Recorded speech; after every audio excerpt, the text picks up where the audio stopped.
Well, after surging the capital of Afghanistan yesterday and seizing the presidential palace, you may have seen the scenes.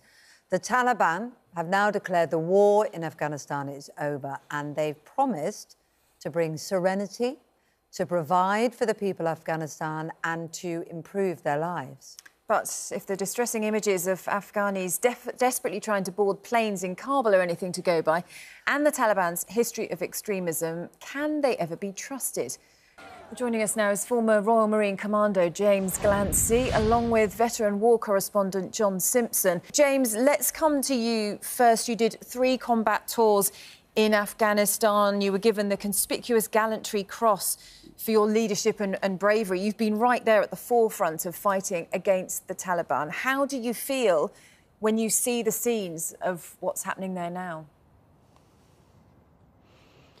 I mean, it's incredibly sad because this was an avoidable situation, and the worst thing right now is my phone, all my inboxes, social media is just rammed full of messages of friends, people that I know on the ground, desperate to get out because they know exactly what's coming for them in the form of the Taliban and in the form of persecution. To see the 20 years of effort that's been put in and to know that this isn't what the Afghan people want. Taliban don't have consent for this. This is a hostile military takeover. The fact that we're leaving them on their own, I can understand from their point of view why it feels a betrayal, and it's deeply humiliating. And you know, quite frankly, we should be ashamed of the situation that we've left them in. James, let me put you some views of some of our viewers. Absolutely not all of them, because you've been there, you know the situation, and you will be able to answer them best. So Elena says, look, Britain has tried its best to help Afghanistan over the last 20 years. It is not our responsibility for the issues caused by the beliefs and way of life of that country or region. We have to get out.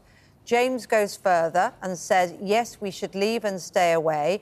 Why, when their own military makes no attempt to protect themselves, why on earth should anyone else be involved? 20 years have not solved the problem and kept the Taliban away. What would you say to that? In fact, he goes further and says the military are cowards. So what would you say to that? I mean, there's a couple of points there. You know, it's not just their country or culture that's to blame here. They have essentially been invaded by another force. Pakistan is supporting Taliban. That is why the Taliban have advanced so quickly. Our leadership, the support we were giving them in the West and from America, Britain, militarily and through other forms of support, that's what was supporting the armed forces in Afghanistan. And many of them have been incredibly brave, have put up a fight. They've been let down by the leadership of their country. But the wider point is this. Not only do we have a moral responsibility, it's about what happens next. And what happens next is we have tens of thousands of radical extremists running around Afghanistan, released from their prisons, and they're not going to suddenly retire. There will be blowback from this into Europe, into the UK, from these extremists. We face a situation that's worse than pre-2001 because they are angrier, they've got more of a vendetta against us, they are better armed, and they are incredibly confident. So it's not a case of now just turning away and thinking that this is all over. Not just that, we've left a humanitarian disaster. We have a real responsibility to the people of Afghanistan who are going to be persecuted by the Taliban. So we very much have to do everything we can to support people, get them out, and make preparations for what's going to be a very, very difficult chapter in Afghanistan's future. John, let's come to you because, of course, you know, you have the experience of being there and seeing it firsthand when the Taliban fell in 2001, famously leading the way, going into Kabul to reveal to many of the people there exactly what had happened. When we look at the Taliban as, you know, how they were back then compared to how they are now, they are promising a peaceful transition of power. Can we believe them? How bad do we think things are going to get? Because there's obviously a lot of fear on the ground, isn't there, from Afghanis about what's going to happen here? Well, they ran Afghanistan for 5 years, from 1996 to 2001. I spent a lot of time in Afghanistan during that period. I have never seen such an extreme form of government anywhere, when you think that women were only allowed out on the streets if they had written permission from their husbands or fathers, that there were gangs of vigilantes everywhere beating people up who didn't dress according to their norms. So women having to wear the head-to-foot burqa. Any man who had any form of Western dress was liable to be beaten up. No music was allowed in the entire country for the whole time. The whole business of the way that the Taliban controlled Afghanistan was actually pretty shocking. And when they collapsed in 2001, they collapsed just as quickly as the present government did just a couple of days ago. Then everybody was rejoiced because they assumed that the West would move in, and from the West's own self-interest wouldn't allow it to sink back into Taliban control, a kind of black hole where any form of extremism and terrorism could thrive. But John, and what happened I remember those reports. And it was, I remember those reports, and it was wonderful to see. It felt like a liberation. It felt like a new future. Nobody there, I'm sure, including yourself, thought that we would be here where we are now. But, and my heart's not in this argument because it was broken yesterday, quite frankly, looking at those scenes around the plane. But you know, the argument that President Biden has made, the argument that many of our viewers are making this morning is, you know, how long do you give a country to resolve a civil war, is the way that President Biden looked at it. 2 decades. You know, the West did go in. Many lost their lives to try and rebuild. You know, what does one do, is their argument? Well, there's no limit on these things, is there? I mean, South Korea has had an American presence for, 50, 60 years or something. When nobody kind of worries about that because they know how important it is that South Korea should be protected from extremist North Korea. It's in our own interests to have a stable world without centers of extremism. And frankly, I think it goes beyond this, because I think now the fact that America looks to the outside world so weak, Western powers, other Western powers like Britain, simply following meekly in their footsteps and leaving. What sort of judgment does that make on the way that the West operates and its strength and its authority in the world? Pretty weak one, I'm afraid.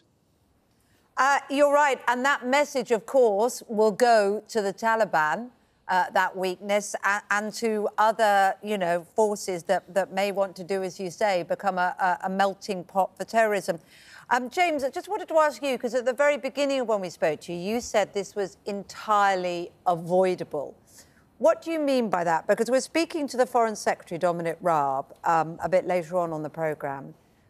What could he have done? What could the British government done? What plans, what should have been in place to avoid the horror that we're witnessing?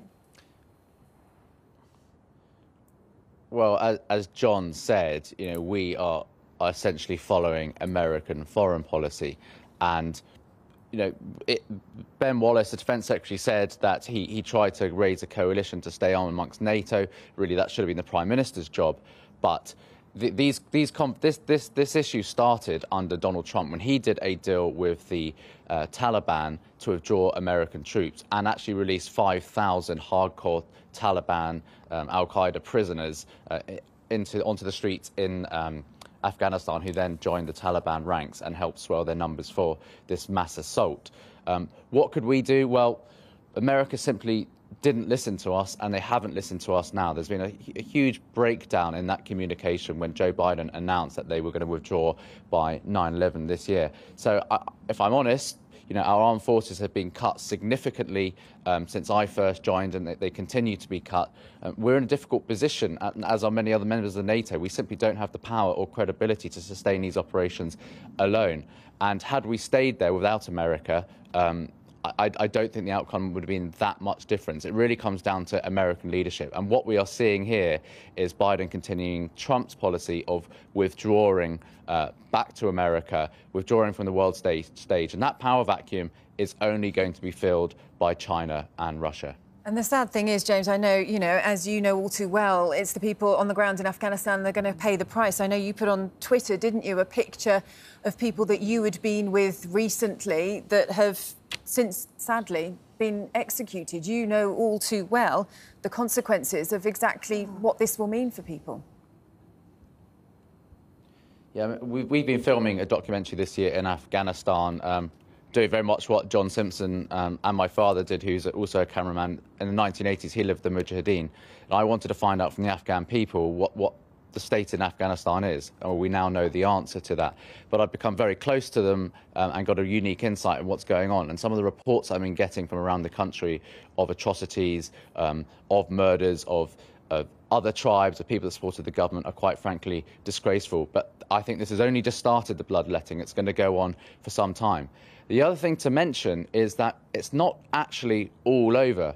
The Mujahideen, the original commander, Mujahideen, are still being led in the Panjshir under his son Ahmed Massoud, and the Vice President Saleh is reported to be there. So there is a resistance that's already formed in the Panjshir.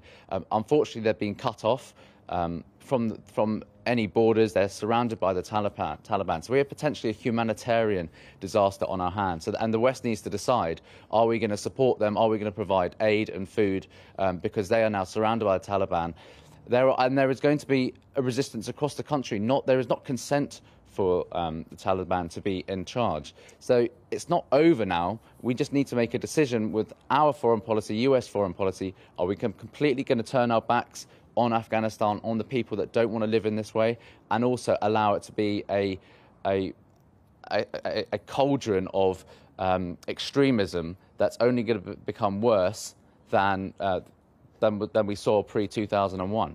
OK, James Glancy there, and also John Simpson. Thanks very much for your thoughts this morning. We will be speaking to the Foreign Secretary, Dominic Raab, later in the programme, so we'll be putting those points to him as well.